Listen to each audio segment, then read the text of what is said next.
Bueno, la Bien, primera acabamos de pregunta... presentar entonces el tema de hoy, las bienaventuranzas en el Evangelio según San Mateo. De modo particular, las encontramos en el capítulo 5, versículos 3 al 12. Los versículos 1 y 2 son la introducción. Bien. Así que, pero antes de ir a las preguntas, me gustaría compartir pantalla y pedirle a Verónica, si está ahí Verónica, sí, la estoy viendo, que vaya leyendo, las vamos a leer todas, para tener una... Vamos a leerlas todos juntos, A ver. Bueno, esto fue lo que yo estuve presentando, ¿no es cierto? El contexto, que es el discurso de la montaña, en los capítulos 5 al 7, y luego la introducción, versículos 1 y 2, ¿no? En la que se dice, en la que se hace referencia al monte. Viendo a la muchedumbre, subió al monte y se sentó, y sus discípulos se le acercaron. Atención a esto. Él ve a la muchedumbre, pero quienes se le acercan a Jesús y quienes escuchan directamente las bienaventuranzas son los discípulos. Y tomando la palabra les enseñaba diciendo. Entonces ahora sí, Verónica. Bienaventurados los pobres de espíritu, porque de ellos es el reino de los cielos. Versículo 3. Bienaventurados los que lloran, porque ellos serán consolados. Versículo 4. Bienaventurados los mansos, porque ellos poseerán en herencia la tierra. Versículo 5. Bienaventurados los que tienen hambre y sed de justicia, porque ellos serán saciados. Versículo 6. Bienaventurados los misericordiosos, porque ellos alcanzarán misericordia. Versículo 7. Bienaventurados los limpios de corazón, porque ellos verán a Dios. Versículo 8. Bienaventurados los que trabajan por la paz, porque ellos serán llamados hijos de Dios. Versículo 9. Bienaventurados los perseguidos por causa de la justicia, porque de ellos es el reino de los cielos. Versículo 10. Claro, si ustedes están viendo esto, imaginan que está dividida en dos partes la bienaventuranza, ¿no es cierto? Después de la coma viene el por qué, que está subrayado en todas, es lo que tienen en común las 8 bienaventuranzas, ¿no? ¿Qué es la causa? O lo que nosotros decíamos la promesa. Porque, por ejemplo, el versículo 4, porque ellos serán consolados. O versículo 7, porque ellos alcanzarán misericordia. Pero no tiene una estructura bipartita, es decir, dos partes. Las bienaventuranzas tienen una estructura tripartita, es decir, tienen 3 partes. La primera parte está dada por esta fórmula de felicitación, felices, bienaventurados. Así que yo la voy a subrayar esto. ¿Ven que está en azul? Todas empiezan así, bienaventurados, bienaventurados, bienaventurados. Bien.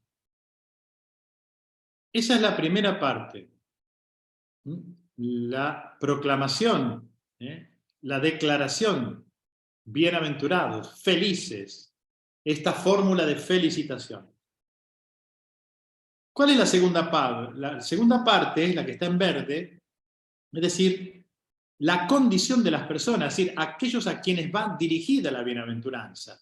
Los pobres de espíritu, los que lloran, ven en verde, ven en la pantalla en verde, los mansos, los que tienen hambre y sed de justicia, los misericordiosos, los limpios de corazón, los que trabajan por la paz, los perseguidos por causa de la justicia. ¿Ven? Lo que está en verde es la segunda parte. Entonces, la primera parte, la declaración, la fórmula de felicitación, bienaventurados felices. La segunda parte, aquellos a quienes va dirigida la bienaventuranza. Y la tercera parte, después de la coma, en la que se dice la causa, porque de ellos es el reino de los cielos, porque ellos serán consolados. Sí, es hermoso esto, que alguien, porque no es cualquier consuelo, es el consuelo de Dios. Serán consolados por Dios. Bien, dejamos de compartir pantalla y vamos a las preguntas. Bien. La primera pregunta es, si se puede aclarar algo más, ¿por qué la palabra bienaventurado? Bien, Sí, ya sí. hemos dicho que entra muy tardíamente en la Biblia esta palabra, esta expresión técnica, que ya la utilizaban los griegos, ya se usaba en el mundo pagano. Y en el Antiguo Testamento aparece 45 veces, 44 en el Nuevo Testamento. Es decir, es una fórmula de felicitación. Yo creo que no hay que darle mucha más vuelta a la cosa.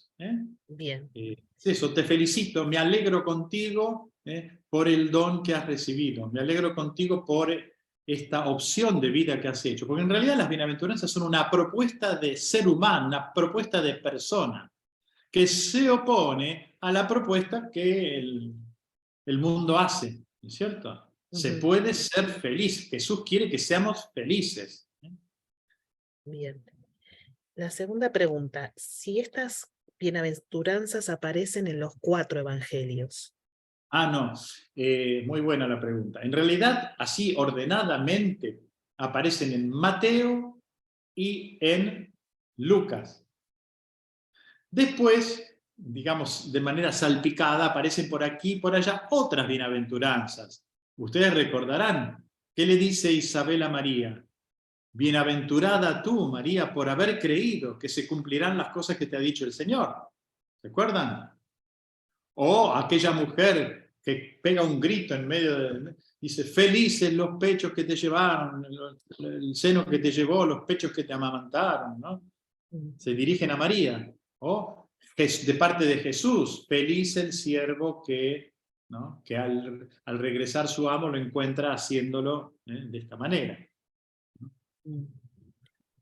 Bien. Bueno, y la pregunta que sigue de la anterior es si solamente están Lucas y Mateo, si dicen lo mismo los dos. No. Si ustedes comparan, ese es un ejercicio que les dejo para que hagan en casa, porque primero el contexto es distinto. Lucas ambienta todo en la llanura, pero también es un elemento teológico, no topográfico. Esto es importante tenerlo en cuenta. ¿Por qué? Porque Lucas apunta el Evangelio de Lucas es el Evangelio del universalismo. La universalidad es una de las características de Lucas. Entonces aparecen varios pueblos y no los pueden reunir en una montañita. Necesitan la llanura, un lugar más amplio. Además, en Lucas son 4 bienaventuranzas y 4 ayes o ay de los ricos, ¿no? A cada bienaventuranza se le opone un ay, ¿no?, un lamento. Pero no es un lamento de condena, ¿no? Si no hacen esto se van al infierno. No, es un lamento como la madre que dice, ay, hijo mío, ¿por qué no estudias? Te va a ir mal en el colegio. Bueno, por ahí va la cosa. Esa es la idea, ese es el sentido. Y en Mateo son 8, pero no nos interesa a nosotros saber exactamente si eran 8 o si eran 4. Los autores de los evangelios recogen estos dichos de Jesús. No es que Jesús las dijo todas juntitas, las fue diciendo en distintos momentos, estas bienaventuranzas. Los discípulos se las recordaron, esto lo transmitieron, y el redactor final, en este caso la escuela de Mateo, dijo, bueno, vamos a reunirlas y vamos a ponerlas como prólogo, como gran portal de todo el discurso de la montaña, que es el espíritu del reino de los cielos. Oh, yo siempre tenía la imagen de que Jesús las dijo todas en todo seguido. Nosotros Nunca imaginamos que pensé Jesús... que alguien hizo la síntesis. Fíjense la ambientación de Mateo. Dice, viendo a la muchedumbre, se acercaron los discípulos, Jesús se dirigió, se sentó, dice el texto. Se sentó. Significa, porque los hebreos, el rabino, los rabí, Cuando ellos se sentaban, ¿no?, significaba que se ponían en la cátedra. Entonces los discípulos estaban atentos a ver qué iba a decir el maestro, ¿no? Es un signo de autoridad, por eso el texto en la introducción dice se sentó. Pero esa es la ambientación que le da Mateo. Jesús estas cosas sí las habré dicho sentado, pero las habré dicho en el camino, además las iba repitiendo. Dice el Evangelio que iba de pueblo en pueblo. Entonces Jesús va repitiendo, los apóstoles van escuchando una y otra vez, ¿no?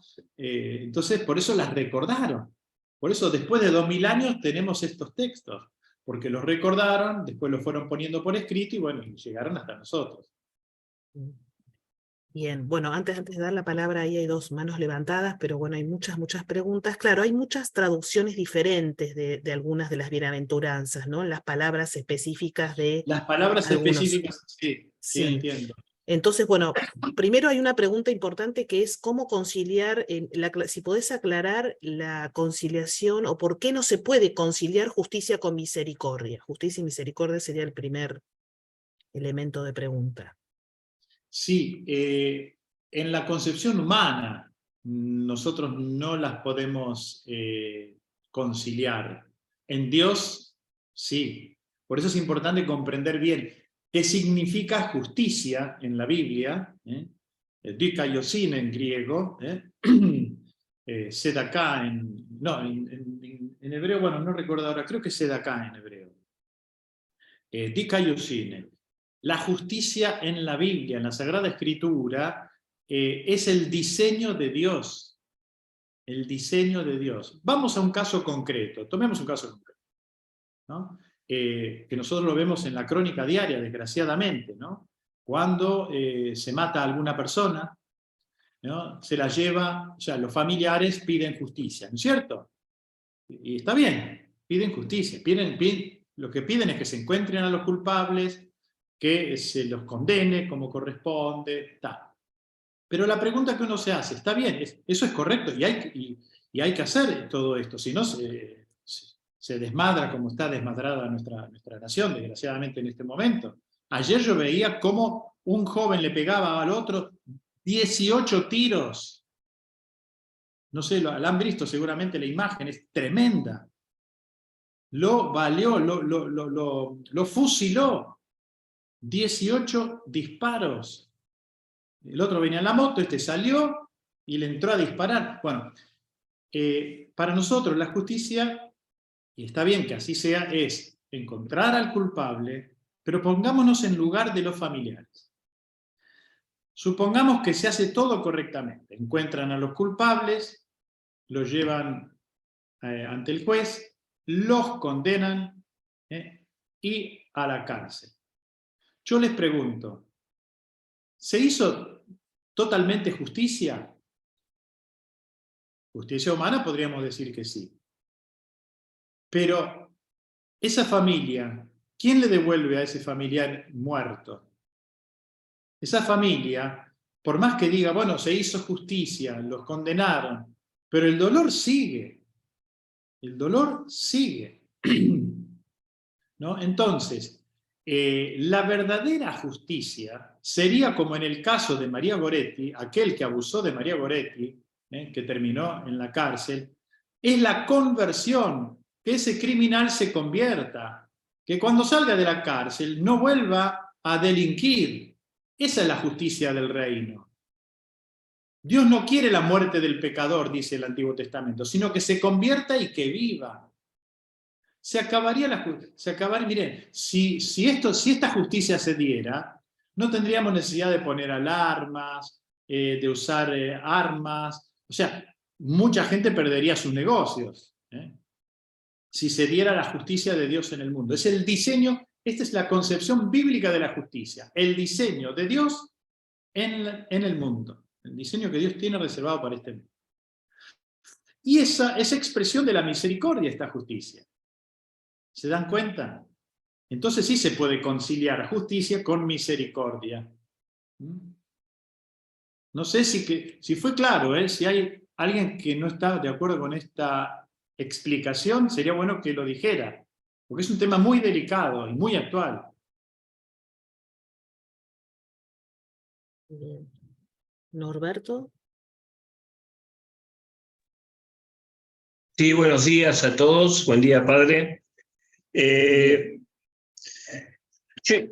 yo interpreto, digo, si en el Sinaí se concentró toda la ley en los 10 mandamientos, en este nuevo monte nos encontramos con uno nuevo y bien diferente, un decálogo. Mi pregunta, lo que allí aparecían rígidas fórmulas legales, acá se convertiría en bendiciones para los que vivan el nuevo espíritu. ¿Está bien interpretado? Norberto, te agradezco mucho esta pregunta. Es muy interesante esta comparación entre, porque justamente yo mencioné al monte Sinaí, Claro. donde Moisés recibe. Es interesante la comparación entre Jesús y Moisés. Fíjense, Moisés sube al monte solo, después baja y revela al pueblo los 10 mandamientos. Jesús sube a la montaña con todos, con los discípulos. Quiere que todos suban a la montaña. En el caso de la ley de Moisés, del decálogo, son todas, fíjense que la mayoría son negaciones. Sí. Dejando de lado, amarás al Señor tu Dios por todo, pero no matarás, no cometerás adulterio, no desearás, no robarás. Bueno, no, y está bien. Es un paso importante en la moral del mundo, ¿no es cierto? De hecho, la ley del talión también está en la Biblia, ojo por ojo, diente por diente. Es un paso en la moral. Bueno, los 10 mandamientos dan un paso más todavía. Ni siquiera no matar, no robar, etc. En el caso de Moisés, y en el caso de Jesús, las bienaventuranzas, Jesús va por la positiva. El mismo Evangelio de Mateo dice, Jesús no vino a abolir la ley, sino a llevarla a su cumplimiento. Es decir, a poner el nivel lo más alto, más allá de lo que Jesús propone, no se puede ir. Es el máximo de humanidad. Fíjense, si nosotros pensamos la humanidad como la teoría de la evolución, ¿no?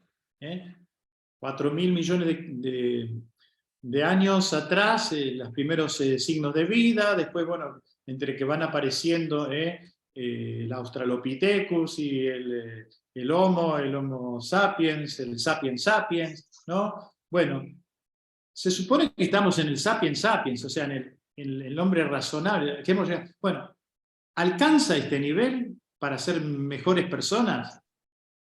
No. Jesús nos viene a decir, no, hay que dar un pasito más. Más allá del cual no se puede ir.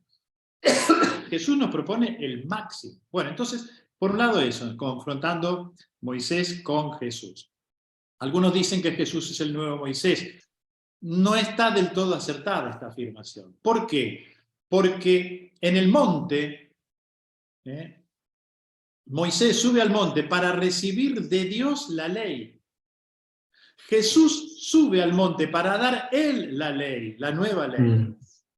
Él es Dios. Es interesante esta comparación entre Moisés y Jesús, entre los mandamientos y las bienaventuranzas. Por eso te agradezco esta pregunta. Es muy interesante, sí, comparar esto y ver. Jesús no es el nuevo Moisés. En todo caso, es el nuevo Israel que realiza la promesa que no pudo realizar el Israel infiel. Y en todo caso, los mediadores, así como Moisés era mediador, acá los mediadores, ¿quiénes son? Los apóstoles, los discípulos. Ellos son los mediadores. Serían las bendiciones para el nuevo espíritu que plantea Jesucristo. Sí, está bien, se puede decir. Más o menos. Sí, realmente es una bendición. Son fórmulas de felicitación. Gracias, padre. Un gusto. Gracias, Norberto. Laura Antinori.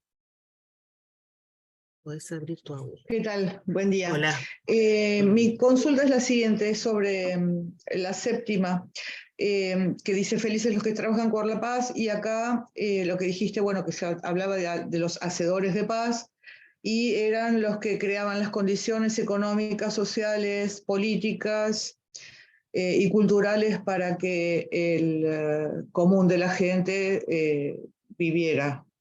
Y entonces mi pregunta es como doble. ¿Esto solamente va dirigido a los gobernantes, a los que antes se llamaban pacificadores, como nombraste, como Julio César, bueno, todas las personas que nombraste? ¿O desde lo pequeño nosotros también tenemos esa responsabilidad de generadores, como de pacificadores, ¿no? En lo pequeño.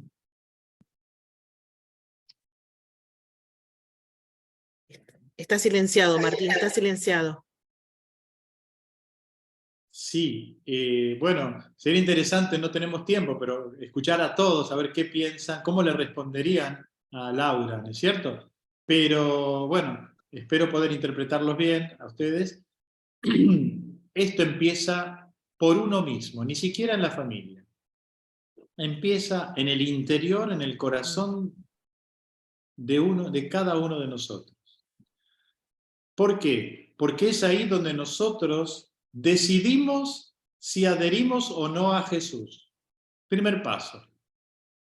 Si nuestra conciencia nos dice que la propuesta de Jesús realmente vale la pena.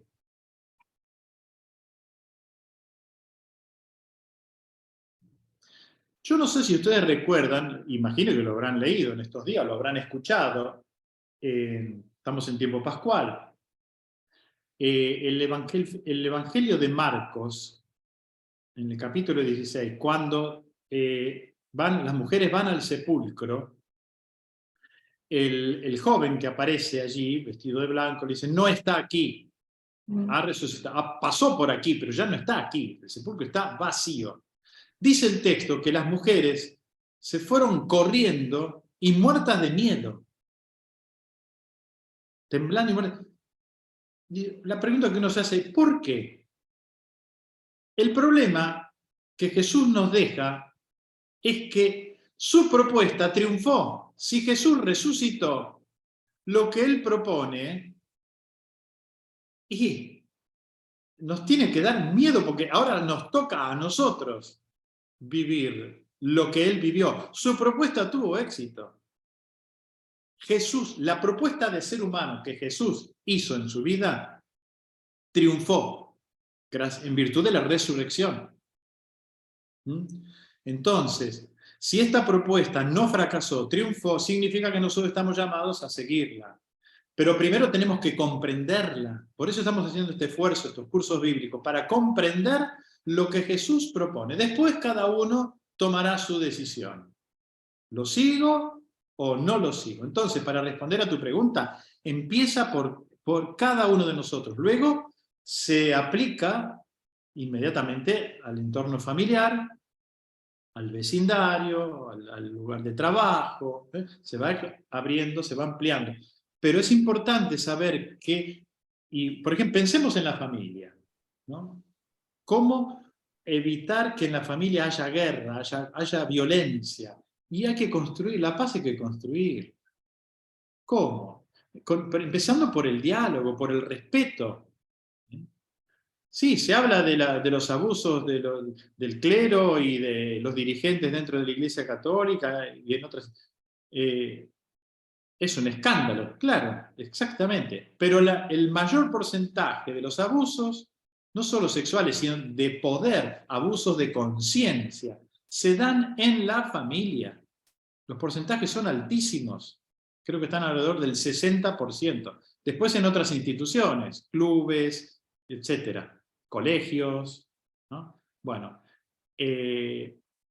entonces, fíjense qué importante construir la paz empezando por la propia familia. Respeto mutuo, diálogo, enseñar a los niños, ante todo, a ser agradecidos. Pero ante todo, y acá sigo a San Francisco de Asís, a considerar con estupor, con admiración, lo que Dios ha hecho por nosotros. Estoy hablando de familias cristianas, católicas, ¿no? En la catequesis, los niños tendrían que comprender la hermosura del mensaje del Evangelio, lo que Dios ha hecho por nosotros. Del estupor dice San Francisco, sigue la gratitud, ser agradecidos. Nosotros lo vemos. ¿Cuántos adolescentes no son agradecidos con sus padres? Y bueno, el problema es de los padres, que los malcriaron, les dan todo, no saben negociar, aunque suene medio duro a los oídos. Los padres tienen que negociar con los hijos adolescentes. Yo te doy, ¿y vos qué me das? ¿No te pensás que la vida es recibir, recibir y recibir? No, pará. Y tienen que... Es un trabajo, ser padres es un gran trabajo.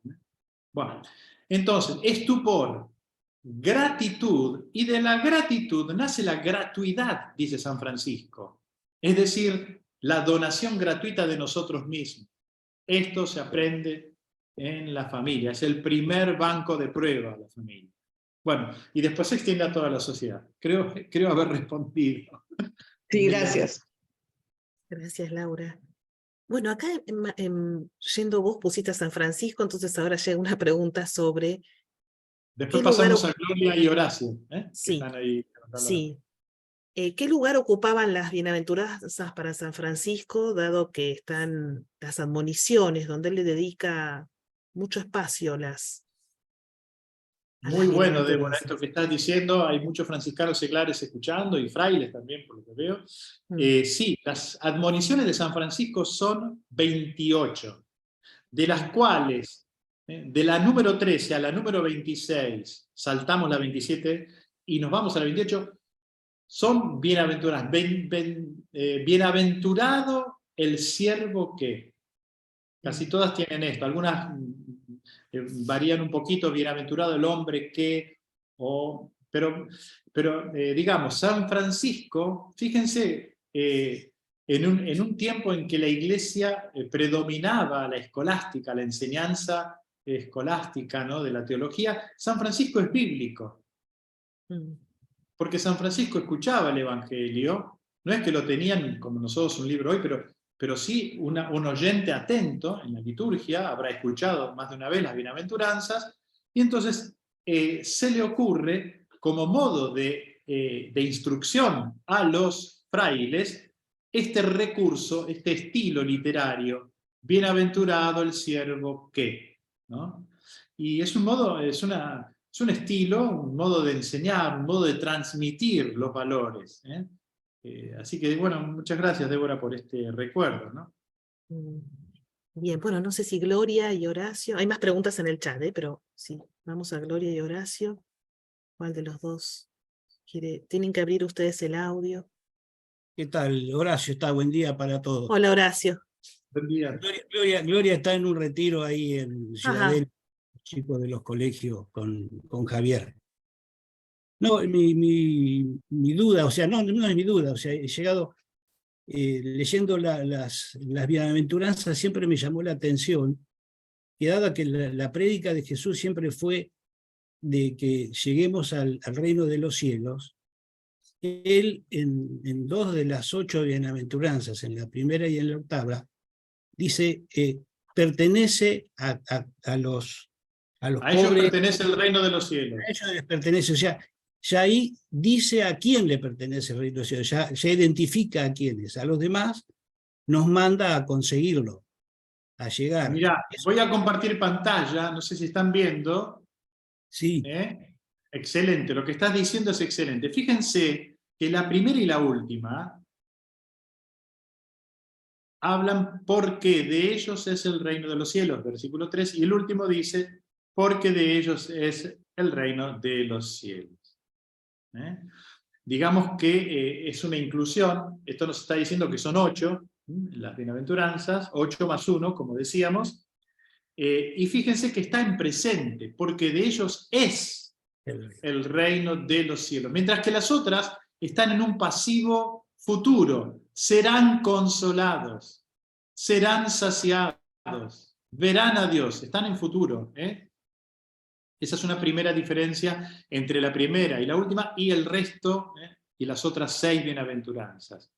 Y las personas, lo que estabas diciendo, Horacio, las personas a las que va dirigida la primera y la última son, en la primera, los pobres de espíritu, que fue lo que nosotros hemos explicado.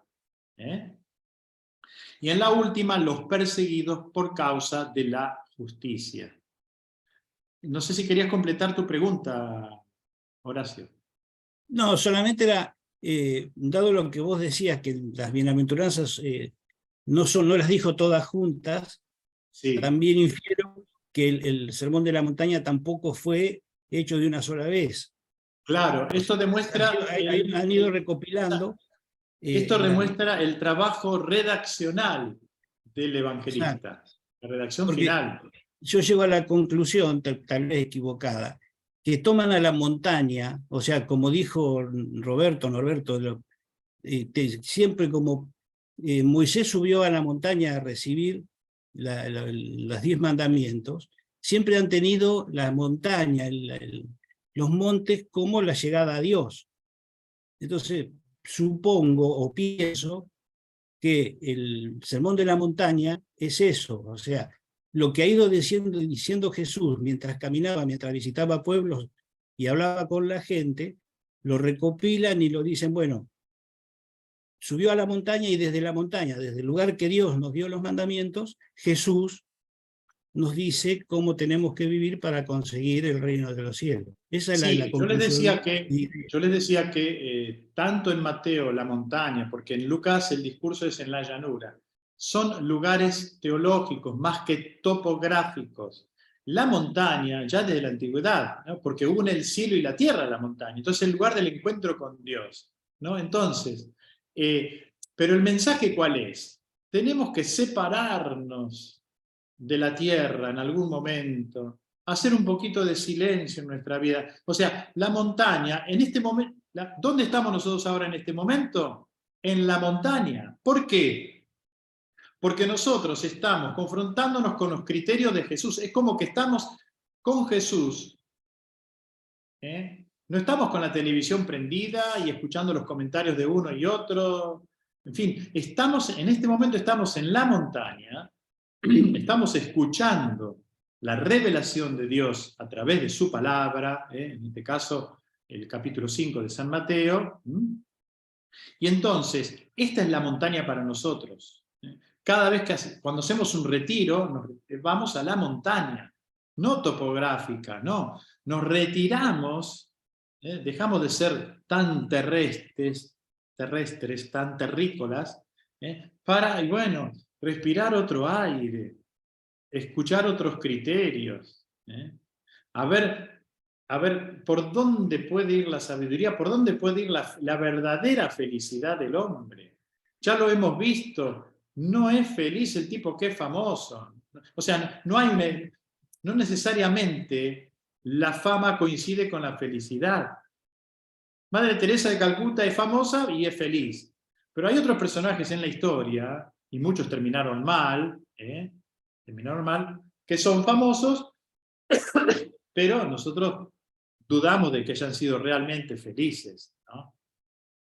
Así que bueno, estamos en la montaña, seguimos en la montaña con Mateo. Gracias, Martín.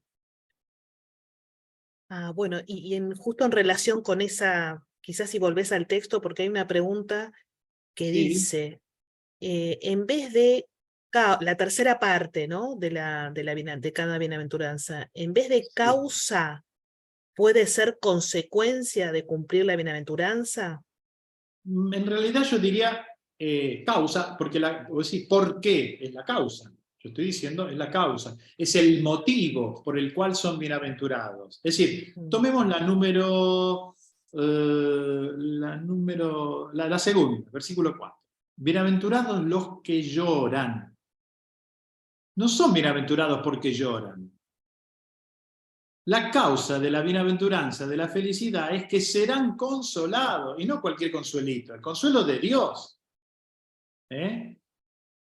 Claro, yo expliqué bien en qué consiste estos que lloran, es decir, aquellos que se lamentan porque las cosas, el mundo no va como Dios quiere que vaya, y en este sentido son bienaventurados. Pero son felices porque son consolados.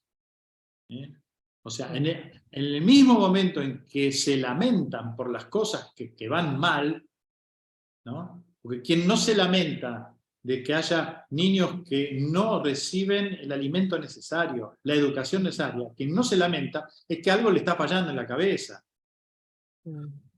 Alguien normal dice, no, esto es realmente lamentable.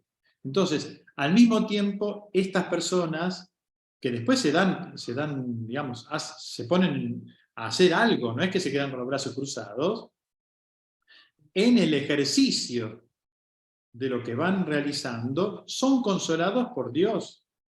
Uno puede decir, ¿de dónde sacan la fuerza tantos voluntarios que hay tantos voluntariados en este mundo? Aunque no lo sepan, son consolados por Dios. Porque están abiertos a la necesidad de sus hermanos, porque lloran, porque quieren un mundo mejor.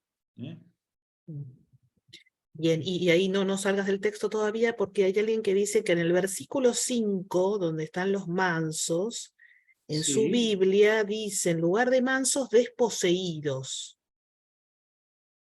Entonces pide una No. aclaración sobre esto. Dice, me temo de aquello de no tendrás nada y serás feliz como se pregona últimamente.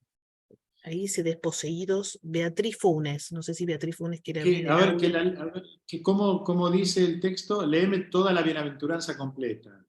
A ver, Beatriz Funes. Espera que entonces voy a salir del compartir para poder ver la Beatriz. No sé dónde está Beatriz. Si puede leerme qué dice su Biblia y qué Biblia es.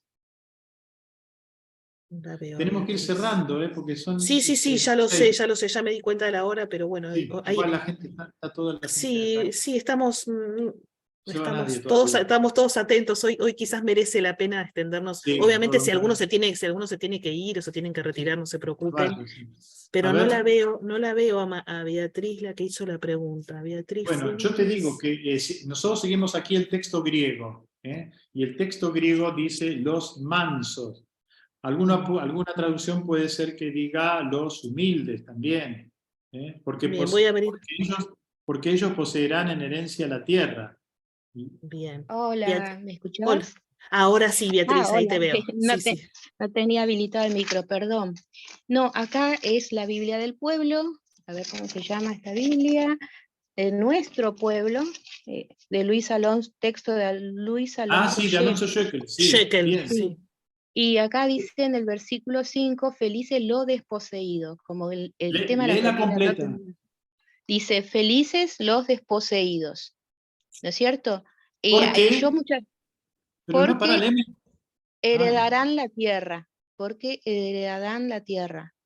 Entonces, el tema de los desposeídos a mí me hace ruido, ¿no? Porque mansos para mí es una cosa y desposeído para mí es otra cosa.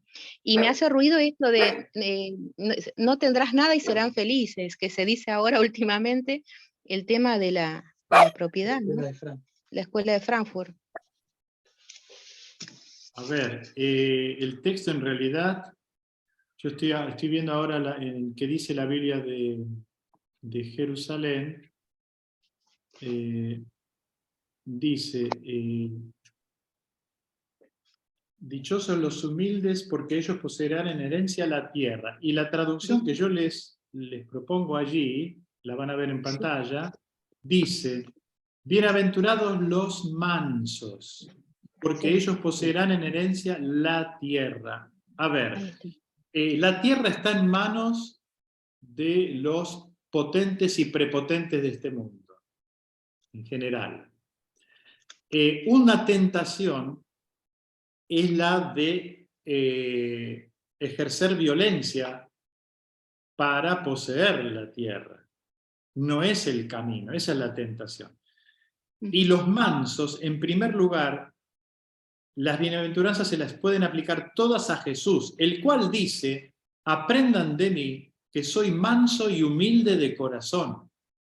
Entonces, el texto griego dice esto, acá yo estoy viendo, ¿no? En manso, la número, los mansos, versículo 5, dice así, praeis, Macario y hoi praeis. Fíjense que este adjetivo se le aplica a María, ¿no? Porque Dios ha mirado la humildad, la mansedumbre de su sierva, ¿no? dice, con estas personas, ¿por qué Dios hizo obras grandes en María? Porque María es la sierva humilde del Señor, la servidora humilde, es una condición, la condición de humildad, que en María es constante, por eso Dios puede hacer en ella grandes obras. Puede hacer grandes obras. Los ricos, a esa condición de humildad de María, ni siquiera se les pasa por la cabeza. Y los pobres, miserables, si la pudieran pasar por encima, la pasan por encima, ¿no? Dicen algunos autores que la víctima se convierte en victimario. El déspota, o sea, que aquellos que sufren la violencia se convierten en violentos. Bueno, no. Acá la idea es mantener desde la mansedumbre, actuar. No significa bajar los brazos, o la inactividad, no. Actuar desde la mansedumbre. Y cuando Jesús se define a sí mismo manso y humilde de corazón, lo está diciendo en un contexto donde él fue rechazado. Habían rechazado a Juan el Bautista, habían rechazado las obras de Jesús. En ese contexto, Jesús pega ese grito de alabanza, ¿no? Ese himno de alabanza. Padre, yo te bendigo, Padre, Señor del cielo y de la tierra, por haber ocultado estas cosas a los sabios y prudentes y haberlas revelado a los humildes.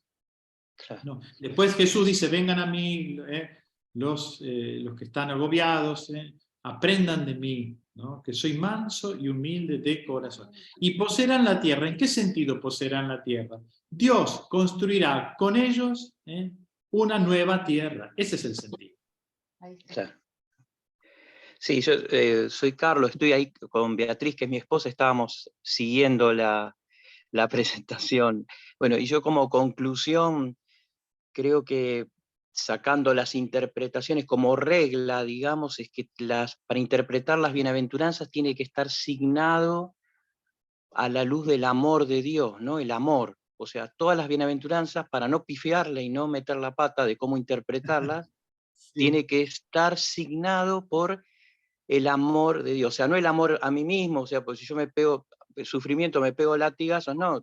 Yo no, como decías vos, no quiero que Dios que yo sufra, pero si veo a mi vecino que sufre, sí, soy infeliz, porque eso es el amor de Dios, ¿no? O sea, entonces, bueno, así una por una, creo que esa es la forma correcta de interpretarlo y no claro, y tampoco... Claro. Fíjate, Carlos, que vos decís el amor, justamente el Evangelio de Juan, mejor dicho, sí, Juan, pero sobre todo la primera carta de Juan, tiene una afirmación absoluta. Hay pocas afirmaciones absolutas en la vida, pero Juan tiene una que es absoluta. Dios es amor.